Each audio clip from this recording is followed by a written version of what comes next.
ಆಕಾಶವಾಣಿ ಪ್ರದೇಶ ಸಮಾಚಾರ ಓದುತ್ತಿರುವವರು ಕುಮಾರಿ ಕೇವಳ. ಮುಖ್ಯಾಂಶಗಳು. ತಾಯಿಯ ಹೆಸರಲ್ಲಿ ಒಂದು ಸಸಿ ಅಭಿಯಾನಕ್ಕೆ ದೇಶಾದ್ಯಂತ ಅಭೂತಪೂರ್ವ ಸ್ಪಂದನೆ. ಮನ್ ಕಿ ಬಾತ್ನಲ್ಲಿ ಪ್ರಧಾನಿ ನರೇಂದ್ರ ಮೋದಿ ಸಂತಸ. ದೇಶದ ಶೈಕ್ಷಣಿಕ ಕ್ಷೇತ್ರವನ್ನು ಮತ್ತಷ್ಟು ಬಲಪಡಿಸುವ ನಿಟ್ಟಿನಲ್ಲಿ ಪ್ರಾಮಾಣಿಕ ಪ್ರಯತ್ನ. ಕೇಂದ್ರ ಶಿಕ್ಷಣ ಸಚಿವ ಪ್ರಹ್ಲಾದ್ ಜೋಶಿ ಭರವಸೆ. ಇಂದು ಕಾರ್ಗಿಲ್ ವಿಜಯ ದಿವಸ.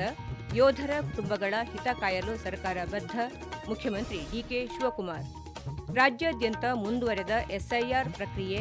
ಪ್ರಜಾಸತ್ತಾತ್ಮಕ ವ್ಯವಸ್ಥೆ ಬಲಪಡಿಸುವಲ್ಲಿ ಅಭಿಯಾನ ಮಹತ್ತರ ಪಾತ್ರ. ಸಿಟಿ ರವಿ. ತಾಯಿಯ ಹೆಸರಿನಲ್ಲಿ ಒಂದು ಸಸಿ ಅಭಿಯಾನಕ್ಕೆ ದೇಶಾದ್ಯಂತ ದೊರೆತಿರುವ ಸ್ಪಂದನೆಗೆ ಪ್ರಧಾನಿ ನರೇಂದ್ರ ಮೋದಿ ಸಂತಸ ವ್ಯಕ್ತಪಡಿಸಿದ್ದಾರೆ. ಅಹಮದಾಬಾದ್ನಲ್ಲಿ 1 ಗಂಟೆಯೊಳಗೆ 3.5 ಲಕ್ಷಕ್ಕೂ ಹೆಚ್ಚು ಸಸಿಗಳನ್ನು ನೆಟ್ಟು ಗಿನ್ನೆಸ್ ದಾಖಲೆ ನಿರ್ಮಿಸಿರುವುದನ್ನು ಮನ್ ಕಿ ಬಾತ್ನಲ್ಲಿ ಅವರು ಪ್ರಸ್ತಾಪಿಸಿದ್ದಾರೆ.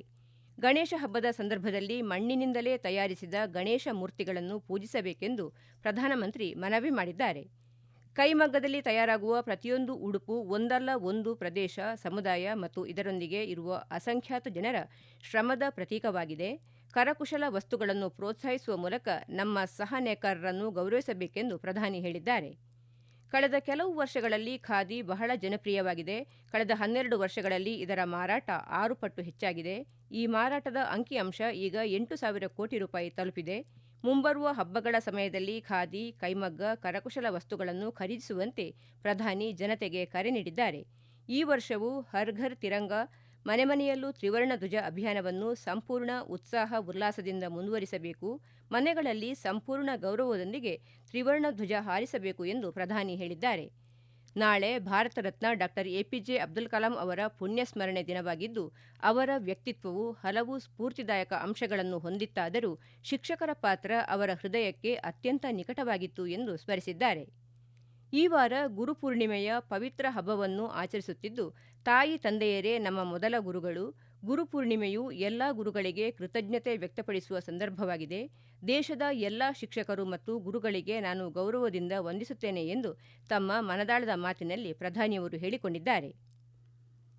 ದೇಶದ ವಿದ್ಯಾರ್ಥಿ, ಯುವಜನರ ಉಜ್ವಲ ಭವಿಷ್ಯ ರೂಪಿಸುವ ಶೈಕ್ಷಣಿಕ ಕ್ಷೇತ್ರವನ್ನು ಮತ್ತಷ್ಟು ಬಲಪಡಿಸುವ ದಿಸೆಯಲ್ಲಿ ಪ್ರಾಮಾಣಿಕ ಪ್ರಯತ್ನ ಮಾಡುವುದಾಗಿ ಕೇಂದ್ರದ ನೂತನ ಶಿಕ್ಷಣ ಸಚಿವ ಪ್ರಹ್ಲಾದ್ ಜೋಶಿ ಭರವಸೆ ವ್ಯಕ್ತಪಡಿಸಿದ್ದಾರೆ. ದೆಹಲಿಯಲ್ಲಿ ನೂತನ ಶಿಕ್ಷಣ ಸಚಿವರಾಗಿ ಅಧಿಕಾರ ಸ್ವೀಕರಿಸಿದ ಬಳಿಕ ಮಾಧ್ಯಮದವರೊಂದಿಗೆ ಮಾತನಾಡಿದ ಸಚಿವರು, ಪ್ರಧಾನಮಂತ್ರಿ ನರೇಂದ್ರ ಮೋದಿ ಅವರ ಸಾರಥ್ಯದಲ್ಲಿ 12 ವರ್ಷಗಳಿಂದಲೂ ಭಾರತದ ಶಿಕ್ಷಣ ವ್ಯವಸ್ಥೆ ಅಭೂತಪೂರ್ವ ಸುಧಾರಣೆ ಕಂಡಿದೆ. ಅವರ ಮಾರ್ಗದರ್ಶನದಲ್ಲಿ ಮತ್ತಷ್ಟು ಹೊಸ ಸುಧಾರಣಾ ಕ್ರಮಗಳು ಕಾರ್ಯರೂಪಕ್ಕೆ ಬರಲಿವೆ ಎಂದರು. ನೀಟ್ ವಿವಾದದಂತಹ ಪ್ರಸ್ತುತ ಸನ್ನಿವೇಶದಲ್ಲಿ ಪ್ರಧಾನಮಂತ್ರಿ ಮೋದಿ ಅವರು ನಂಬಿಕೆಯಿಟ್ಟು ಶಿಕ್ಷಣ ಇಲಾಖೆಯ ಹೆಚ್ಚುವರಿ ಹೊಣೆಗಾರಿಕೆ ವಹಿಸಿದ್ದಾರೆ. ಎಲ್ಲರ ಸಹಕಾರದಲ್ಲಿ ಅತ್ಯಂತ ಜವಾಬ್ದಾರಿಯುತವಾಗಿ ಹೊಣೆ ನಿಭಾಯಿಸುತ್ತೇನೆಂದು ಹೇಳಿದರು. ಧರ್ಮೇಂದ್ರ ಪ್ರಧಾನ್ ಅವರು ಹೊಸ ರಾಷ್ಟ್ರೀಯ ಶಿಕ್ಷಣ ನೀತಿ ಜಾರಿ ಮೂಲಕ ದೇಶದ ಶಿಕ್ಷಣ ವ್ಯವಸ್ಥೆಯಲ್ಲಿ ಆವಿಷ್ಕಾರ, ಕ್ರಾಂತಿಗೆ ನಾಂದಿ ಹಾಡಿದ್ದಾರೆ. ಅವರ ಅಗತ್ಯ ಸಲಹೆ ಸಹಕಾರದೊಂದಿಗೆ ಮತ್ತಷ್ಟು ಸುಧಾರಣಾ ನೀತಿಗಳನ್ನು ಕೈಗೊಳ್ಳಲಾಗುವುದು ಎಂದು ಹೇಳಿದರು. ಪ್ರಧಾನಿ ನರೇಂದ್ರ ಮೋದಿ ಅವರ ನಿರೀಕ್ಷೆ ಜೊತೆಗೆ ವಿದ್ಯಾರ್ಥಿ, ಯುವಜನರ ಸಮಗ್ರ ಶೈಕ್ಷಣಿಕ ವಲಯದ ಆಶೋತ್ತರಗಳಿಗೆ ತ್ವರಿತವಾಗಿ ಸ್ಪಂದಿಸುವ ಪ್ರಾಮಾಣಿಕ ಪ್ರಯತ್ನ ಮಾಡುವುದಾಗಿ ಪ್ರಹ್ಲಾದ್ ಜೋಶಿ ಭರವಸೆ ನೀಡಿದ್ದಾರೆ. ದೇಶಾದ್ಯಂತ ಇಂದು ಕಾರ್ಗಿಲ್ ವಿಜಯ ದಿವಸ ಆಚರಿಸಲಾಗುತ್ತಿದೆ. 1999ರ ಕಾರ್ಗಿಲ್ ಯುದ್ಧದಲ್ಲಿ ದೇಶಕ್ಕಾಗಿ ಪ್ರಾಣತ್ಯಾಗ ಮಾಡಿದ ವೀರ ಯೋಧರ ಸ್ಮರಣಾರ್ಥ ಪ್ರತಿ ವರ್ಷ ಜುಲೈ 26ರಂದು ವಿಶೇಷ ನಮನ ಸಲ್ಲಿಸಲಾಗುತ್ತದೆ. ಬೆಂಗಳೂರಿನ ನೆಹರು ತಾರಾಲಯದ ರಾಷ್ಟ್ರೀಯ ಸೈನಿಕ ಸ್ಮಾರಕದಲ್ಲಿ ಭಾನುವಾರ ನಡೆದ ಕಾರ್ಗಿಲ್ ವಿಜಯ ದಿವಸ ಕಾರ್ಯಕ್ರಮದಲ್ಲಿ ಮುಖ್ಯಮಂತ್ರಿ ಡಿಕೆ ಶಿವಕುಮಾರ್ ಹುತಾತ್ಮ ಯೋಧರ ಸ್ಮರಣಾರ್ಥ ಸ್ತಂಭಕ್ಕೆ ಪುಷ್ಪನಮನ ಸಲ್ಲಿಸಿದರು. ಬಳಿಕ ಮಾತನಾಡಿದ ಮುಖ್ಯಮಂತ್ರಿ, ಯೋಧರ ಕುಟುಂಬಗಳ ಹಿತ ಕಾಯಲು ಸರ್ಕಾರ ಬದ್ಧವಾಗಿದೆ ಎಂದರು. 27 ವರ್ಷಗಳ ಹಿಂದೆ ನಡೆದ ಯುದ್ಧದಲ್ಲಿ ನಮ್ಮ ತಾಯ್ನಾಡನ್ನು ರಕ್ಷಿಸಲು 527 ಯೋಧರು ಹುತಾತ್ಮರಾಗಿದ್ದಾರೆ. ಅದರಲ್ಲಿ ಕರ್ನಾಟಕದ 13 ಯೋಧರು ಸೇರಿದ್ದಾರೆ. ಎಲ್ಲ ಪರಿಸ್ಥಿತಿಯಲ್ಲೂ ದೇಶದ ರಕ್ಷಣೆಗೆ ಬದ್ಧರಾಗಿದ್ದಾರೆ. ಭಾರತದ ರಕ್ಷಣಾ ಪಡೆಗೆ ಕರ್ನಾಟಕ ಬೆನ್ನೆಲುಬಾಗಿದೆ ಎಂದು ತಿಳಿಸಿದರು.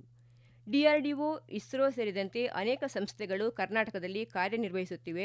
ಭಾರತದ ಮೊದಲ ಸೇನಾ ಮುಖ್ಯಸ್ಥರಾದ ಫೀಲ್ಡ್ ಮಾರ್ಷಲ್ ಕಾರ್ಯಪ್ಪ ಅವರ ಕೊಡುಗೆ ಮರೆಯಲು ಸಾಧ್ಯವಿಲ್ಲ ಎಂದರು. ನಮ್ಮ ರಾಜ್ಯದಲ್ಲಿ ಲಕ್ಷಾಂತರ ಯೋಧರ ಕುಟುಂಬಗಳು ನೆಲೆಸಿದ್ದು, ಅವರ ಹಿತ ಕಾಪಾಡಲು ಸರ್ಕಾರ ಬದ್ಧವಾಗಿದೆ. ಅವರ ಸಲಹೆ ಸ್ವೀಕರಿಸಲು ಸರ್ಕಾರ ಮುಕ್ತವಾಗಿದೆ ಎಂದು ತಿಳಿಸಿದರು. ಈ ವೇಳೆ ಗೃಹ ಸಚಿವ ಪ್ರಿಯಾಂಕ್ ಖರ್ಗೆ, ಸೇನೆಯ ಅಧಿಕಾರಿಗಳು ಉಪಸ್ಥಿತರಿದ್ದರು. ಧಾರವಾಡದಲ್ಲಿ ಜಿಲ್ಲಾಡಳಿತ ಹಾಗೂ ಸೈನಿಕ ಕಲ್ಯಾಣ ಮತ್ತು ಪುನರ್ವಸತಿ ಇಲಾಖೆ ವತಿಯಿಂದ ಕಾರ್ಗಿಲ್ ವಿಜಯ ದಿವಸದ ಅಂಗವಾಗಿ ಹುತಾತ್ಮ ಯೋಧರಿಗೆ ಭಾವಪೂರ್ಣ ಶ್ರದ್ಧಾಂಜಲಿ ಸಲ್ಲಿಸಲಾಯಿತು. ಜಿಲ್ಲಾಧಿಕಾರಿ ಕಚೇರಿ ಬಳಿ ಇರುವ ಕಾರ್ಗಿಲ್ ಸ್ತೂಪದಲ್ಲಿ ಜಿಲ್ಲಾಧಿಕಾರಿ ಸ್ನೇಹಲ್ ಆರ್ ಅವರ ನೇತೃತ್ವದಲ್ಲಿ ಅಖಿಲ ಕರ್ನಾಟಕ ಮಾಜಿ ಸೈನಿಕರ ಸಂಘದ ಸದಸ್ಯರು ಹಾಗೂ ವಿವಿಧ ಶಾಲಾ ವಿದ್ಯಾರ್ಥಿಗಳು ಹುತಾತ್ಮ ವೀರ ಯೋಧರಿಗೆ ಪುಷ್ಪನಮನ ಸಲ್ಲಿಸಿದರು. ಈ ಸಂದರ್ಭದಲ್ಲಿ ಮಾಜಿ ಸೈನಿಕ ಪರಶುರಾಮ ನವಲಗುಂದ ಆಕಾಶವಾಣಿಯೊಂದಿಗೆ ತಮ್ಮ ಅನಿಸಿಕೆ ಹಂಚಿಕೊಂಡರು. ಅಗ್ನಿವೀರ ತರಬೇತಿ 4 ವರ್ಷ ಮನುಷ್ಯ ಒಂದು ಯುತ್ತು ಮಾಡಿದ ಮೇಲೆ ಅವನಲ್ಲಿ ಬೆಳೀತಕ್ಕಂತ ಇರೋದು ಮೊದಲನೇದಾಗಿ ಡಿಸಿಪ್ಲಿನ್, ಎರಡನೇದಾಗಿ ದೇಶ ಪ್ರೇಮ, ಮೂರನೇದಾಗಿ ತನ್ನ ಆರ್ಥಿಕ ಸ್ಥಿತಿಯನ್ನು ದೃಢಪಡಿಸಿಕೊಳ್ಳಲು ಈ ಒಂದು ಅಗ್ನಿವೀರ ತರಬೇತಿ ವ್ಯಕ್ತಪಡಿಸಲಾಗಿದೆ. ಅಗ್ನಿವೀರ ತರಬೇತಿ 4 ವರ್ಷ ಮುಗಿಸಿ ಬಂದ ನಂತರ ಅವನು ಕಾಲೇಜಿಗೆ ಹೋಗಬಹುದು, ಬೇರೆ ಯಾವ್ದಾದ್ರು ಸ್ಪೋರ್ಟ್ಸ್ಗೆ ಹೋಗಬಹುದು. ಆಮೇಲೆ ಅವನಲ್ಲಿ ಇರ್ತಕ್ಕಂಥ ಡಿಸಿಪ್ಲಿನ್, ಅವನು ರಿಟೈರ್ಡ್ ಆಗಿ ಬಂದು ಊರಾಗ ಅಥವಾ ಬಜಾರ್ದಾಗ ಆಗಲಿ ಸಮಾಜದಲ್ಲಿ ಆಗಲಿ ಒಂದು ಡಿಸಿಪ್ಲಿನ್ ಇವು ಮಾಜಿ ಸೈನಿಕ ತೋರಿಸಿಕೊಡಲು, ಸಮಾಜದಲ್ಲಿ ಅವೇರ್ನೆಸ್ ಬೆಳೆಯಲು, ಒಂದು ದೇಶ ಪ್ರೇಮ ಬೆಳೆಯಲು ಆ ಕಾರ್ಗಿಲ್ ವಿಜಯೋತ್ಸವವನ್ನು ಆಚರಣೆ ಮಾಡಲಾಗುತ್ತದೆ. ಪ್ರದೇಶ ಸಮಾಚಾರ ಕೇಳುತ್ತಿದ್ದೀರಿ. ನಮ್ಮ ಎಲ್ಲಾ ರಾಷ್ಟ್ರೀಯ ವಾರ್ತೆಗಳು ಹಾಗೂ ಪ್ರದೇಶ ಸಮಾಚಾರ ಈಗ ಆಕಾಶವಾಣಿ ನ್ಯೂಸ್ ಕನ್ನಡ ಯೂಟ್ಯೂಬ್ ಚಾನೆಲ್ನಲ್ಲಿ ಲಭ್ಯ. ನಮ್ಮ ಎಕ್ಸ್ ಖಾತೆ ಮತ್ತು ಇನ್ಸ್ಟಾಗ್ರಾಂ ಖಾತೆ ಆಕಾಶವಾಣಿ ನ್ಯೂಸ್ ಕನ್ನಡ. ಹೆಚ್ಚಿನ ಮಾಹಿತಿಗಾಗಿ ನಮ್ಮ ಫೇಸ್ಬುಕ್ ಖಾತೆ AIR ಕನ್ನಡ ನ್ಯೂಸ್ ಅನುಸರಿಸಿ. ಮಾಹಿತಿಯ ಹೂರಣ ವಾರದ ಕಾರ್ಯಕ್ರಮ ಪ್ರಚಲಿತ ವಿದ್ಯಮಾನ ಪ್ರತಿ ಬುಧವಾರ 9:15ಕ್ಕೆ. ರಾಜ್ಯದ ವಿವಿಧೆಡೆ ಮತದಾರರ ಸಮಗ್ರ ಪಟ್ಟಿ ಪರಿಷ್ಕರಣೆ ಮುಂದುವರೆದಿದೆ. ಚಿಕ್ಕಮಗಳೂರು ನಗರದ ವಿಜಯಪುರ ಬಡಾವಣೆಯ ಕೆಲ ಮನೆಗಳಿಗೆ ವಿಧಾನ ಪರಿಷತ್ ಸದಸ್ಯ ಸಿಟಿ ರವಿ ಭೇಟಿ ನೀಡಿ ಎಸ್ಐಆರ್ ಪ್ರಕ್ರಿಯೆ, ಮತದಾರರ ಪಟ್ಟಿ ಬಗ್ಗೆ ಮಾಹಿತಿ ಪಡೆದುಕೊಂಡರು. ನಂತರ ಮಾತನಾಡಿದ ಅವರು, ಯಾವುದೇ ಮತದಾರರು ತಮ್ಮ ಹಕ್ಕಿನಿಂದ ವಂಚಿತರಾಗಬಾರದು ಎಂಬುದು ಎಸ್ಐಆರ್ ಪ್ರಕ್ರಿಯೆಯ ಮೂಲ ಉದ್ದೇಶವಾಗಿದೆ. ನಮ್ಮ ಪ್ರಜಾಸತ್ತಾತ್ಮಕ ವ್ಯವಸ್ಥೆಯನ್ನು ಮತ್ತಷ್ಟು ಪಾರದರ್ಶಕ ಹಾಗೂ ಬಲಪಡಿಸುವಲ್ಲಿ ಈ ಅಭಿಯಾನವು ಮಹತ್ತರ ಪಾತ್ರ ವಹಿಸುತ್ತಿದೆ ಎಂದರು. ಬೆಂಗಳೂರು ಗ್ರಾಮಾಂತರ ಜಿಲ್ಲೆಯಲ್ಲಿ 82.1% ಮಾಹಿತಿ ಗಣಕೀಕರಣ ಮಾಡಲಾಗಿದೆ. ಜಿಲ್ಲೆಯ ದೊಡ್ಡಬಳ್ಳಾಪುರದಲ್ಲಿ ಶಾಸಕ ಧೀರಜ್ ಮುನಿರಾಜು ಮನೆಗಳಿಗೆ ಭೇಟಿ ನೀಡಿ ಮತದಾರರ ಗಣತಿ ನಮೂನೆಗಳನ್ನು ವೀಕ್ಷಿಸಿದರು. ವಿಶೇಷ ಮತದಾರರ ಪಟ್ಟಿ ಪರಿಷ್ಕರಣೆಯಲ್ಲಿ ಯಾವುದೇ ಲೋಪಗಳಾಗದಂತೆ ಎಚ್ಚರಿಕೆ ವಹಿಸಬೇಕು, ಅರ್ಹ ಮತದಾರರು ಮತದಾರರ ಪಟ್ಟಿಯಿಂದ ಹೊರಗುಳಿಯದಂತೆ ನೋಡಿಕೊಳ್ಳಬೇಕಿದೆ ಎಂದು ಅವರು ಸೂಚಿಸಿದರು. ಕೋಲಾರ ಜಿಲ್ಲೆಯಲ್ಲಿ 10,46,314 ನಮೂನೆಗಳನ್ನು ಡಿಜಿಟಲೀಕರಣ ಮಾಡಲಾಗಿದೆ. ಒಟ್ಟು 6,077 ಮತದಾರರು ಆನ್ಲೈನ್ ಮೂಲಕ ಸ್ವಯಂ ದಾಖಲಿಸಿದ್ದಾರೆ ಎಂದು ಜಿಲ್ಲಾಧಿಕಾರಿ ಪ್ರಕಟಣೆ ತಿಳಿಸಿದೆ. ಬೆಂಗಳೂರು ಪೂರ್ವ ನಗರ ಪಾಲಿಕೆ ವ್ಯಾಪ್ತಿಯ ಪ್ರಮುಖ ಜಂಕ್ಷನ್ಗಳಲ್ಲಿ ದಿನದಿಂದ ದಿನಕ್ಕೆ ಹೆಚ್ಚುತ್ತಿರುವ ಸಂಚಾರ ದಟ್ಟಣೆಯನ್ನು ಕಡಿಮೆಗೊಳಿಸಿ ಸಾರ್ವಜನಿಕರಿಗೆ ಸುಗಮ ಮತ್ತು ಸುರಕ್ಷಿತ ಸಂಚಾರ ವ್ಯವಸ್ಥೆ ಕಲ್ಪಿಸುವ ಉದ್ದೇಶದಿಂದ ಆಯುಕ್ತ ಡಿಎಸ್ ರಮೇಶ್ ಮತ್ತು ಜಂಟಿ ಪೊಲೀಸ್ ಆಯುಕ್ತ ಕಾರ್ತಿಕ್ ರೆಡ್ಡಿ ಇಂದು ವಿವಿಧ ಪ್ರಮುಖ ಜಂಕ್ಷನ್ಗಳಲ್ಲಿ ಸ್ಥಳ ಪರಿಶೀಲನೆ ನಡೆಸಿದರು. ರಸ್ತೆ ಮೂಲಸೌಕರ್ಯ ಅಭಿವೃದ್ಧಿ, ಕೆಳಸೇತುವೆ ನಿರ್ಮಾಣ ಸೇರಿದಂತೆ ಸಂಚಾರ ದಟ್ಟಣೆ ನಿವಾರಣೆಗೆ ಅಗತ್ಯವಾದ ಶಾಶ್ವತ ಕ್ರಮಗಳ ಕುರಿತು ಅಧಿಕಾರಿಗಳೊಂದಿಗೆ ಸಮಾಲೋಚನೆ ನಡೆಸಿ ಅಗತ್ಯ ನಿರ್ದೇಶನಗಳನ್ನು ನೀಡಿದರು. ಕೋಲಾರ ಜಿಲ್ಲೆ ಕೆಜಿಎಫ್ ತಾಲೂಕಿನ ಗೋಪಿಯನಹಳ್ಳಿಯಲ್ಲಿ ಆಹಾರ ಸುರಕ್ಷತೆ ಹಾಗೂ ಪೊಲೀಸ್ ಇಲಾಖೆ ನಡೆಸಿದ ಜಂಟಿ ಕಾರ್ಯಾಚರಣೆಯಲ್ಲಿ ಸುಮಾರು 200 ಲೀಟರ್ ಕಲಬೆರಕೆ ಹಾಲನ್ನು ಜಪ್ತಿ ಮಾಡಿ ಸ್ಥಳದಲ್ಲೇ ನಾಶಪಡಿಸಲಾಗಿದೆ. ಜಿಲ್ಲಾಧಿಕಾರಿಯ ನಿರ್ದೇಶನದ ಮೇರೆಗೆ ಜಿಲ್ಲಾ ಆಹಾರ ಸುರಕ್ಷತೆ ಮತ್ತು ಔಷಧ ಆಡಳಿತ ಇಲಾಖೆಯ ಅಧಿಕಾರಿ ಡಾ ರಾಕೇಶ್ ಅವರ ಮಾರ್ಗದರ್ಶನದಲ್ಲಿ ಈ ದಿಢೀರ್ ದಾಳಿ ಕೈಗೊಳ್ಳಲಾಗಿದೆ. ದಾಳಿ ನಡೆಸಿದ ಅಧಿಕಾರಿಗಳ ತಂಡ ಒಟ್ಟು 5 ಹಾಲು ಕ್ಯಾನ್ಗಳಲ್ಲಿದ್ದ 200 ಲೀಟರ್ ಕಲಬೆರಕೆ ಹಾಲನ್ನು ವಶಕ್ಕೆ ಪಡೆದು ನಾಶಪಡಿಸಿದೆ. ಸ್ಥಳದಲ್ಲಿ ಹಾಲು ಮತ್ತು ಕಲಬೆರಕೆಗೆ ಬಳಸಲಾಗುತ್ತಿದ್ದ ನೀರಿನ ಮಾದರಿಗಳನ್ನು ಸಂಗ್ರಹಿಸಿ ಹೆಚ್ಚಿನ ತಪಾಸಣೆಗಾಗಿ ಬೆಂಗಳೂರಿನ ಪ್ರಯೋಗಾಲಯಕ್ಕೆ ಕಳುಹಿಸಿಕೊಡಲಾಗಿದೆ. ಈ ಕುರಿತು ಪ್ರಕರಣ ದಾಖಲಿಸಿಕೊಂಡಿರುವ ಅಧಿಕಾರಿಗಳು ಇಂತಹ ಅಕ್ರಮ ಚಟುವಟಿಕೆಗಳ ವಿರುದ್ಧ ಮುಲಾಜಿಲ್ಲದೆ ಕಠಿಣ ಕಾನೂನು ಕ್ರಮ ಕೈಗೊಳ್ಳಲಾಗುವುದು ಎಂದು ಎಚ್ಚರಿಸಿದ್ದಾರೆ. ಈಗ ಕೊನೆಯಲ್ಲಿ ಮತ್ತೊಮ್ಮೆ ಮುಖ್ಯಾಂಶಗಳು.